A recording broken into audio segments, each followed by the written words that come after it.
Most people think being self-educated means watching a few YouTube videos, reading random books, and collecting information until something clicks. But that's not self-education. That's noise collection. And here's the uncomfortable truth. The internet has made people more informed than ever, but less educated than ever. Because real education is not about how much you consume. It's about how sharply you can think, how deeply you can focus, and how effectively you can turn knowledge into power. So the real question is not, how do I learn more? It's this. How do you become dangerously self-educated in a world designed to keep you distracted? Because once you learn how to do this properly, you don't just learn faster. You start to see differently. You start to think differently. You become harder to mislead, harder to replace, and harder to limit. But let's start with why most people fail at this. Most people try to learn like tourists. They jump from topic to topic like they're collecting souvenirs. A bit of marketing today, a little coding tomorrow, some crypto videos at night, maybe productivity hacks before bed. It feels productive. But it's actually fragmentation. And fragmentation kills mastery. Because your brain never gets enough repetition in one direction to build depth. You end up knowing a little about everything and nothing deeply enough to matter. Now, here's where dangerous self-education begins. First principle, choose a battlefield, not a buffet. One subject, one domain, one direction of focus long enough that it starts to push back against you. At first, it will feel slow, even boring. That's normal.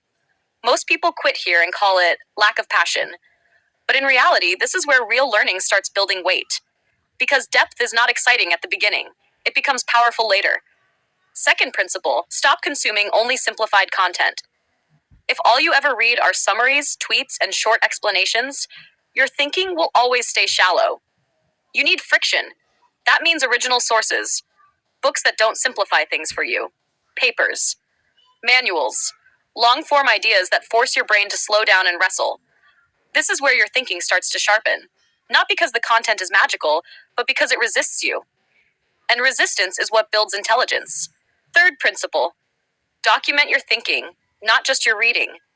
Most people read and forget. Dangerously self-educated people process and externalize. Write what you understood in your own words. Break it down, rebuild it, question it, teach it to an imaginary person. Because the moment you can explain something simply, you don't just know it anymore. You own it. But there's something deeper happening here. Self-education is not just about learning information. It's about building a personal knowledge system. Think of it like this. Most people store knowledge in their head like loose papers in a windstorm. You are supposed to build shelves, categories, connections, mental models. So when new information arrives, it doesn't just sit there. It gets placed somewhere, linked to something, integrated into a structure. That's when learning becomes compounding. Now here's where it gets interesting. If dangerous self-education is not about knowing more, it's about thinking better than your environment expects you to think. It's when you stop asking, what is this? And start asking, what is the pattern behind this? Because patterns are where power lives. Anyone can memorize facts. Very few people can see systems. And systems are what actually run the world. But there's one more layer most people miss. Knowledge without application is illusion. You don't become educated by understanding ideas. You become educated by testing them in real life.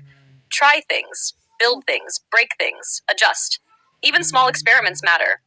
Because real intelligence is feedback-driven, not consumption-driven.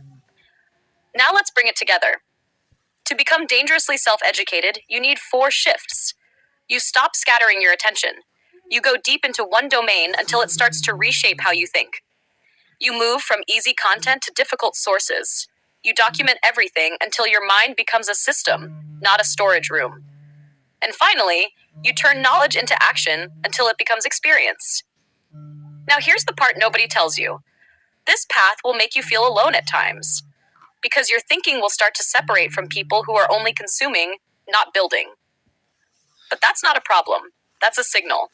It means your mind is starting to organize itself at a higher level. And once that happens, you don't just learn anymore. You start to self-upgrade. And that's the real meaning of being dangerously self-educated. Not that you know everything, but that you know how to teach yourself anything, deeply.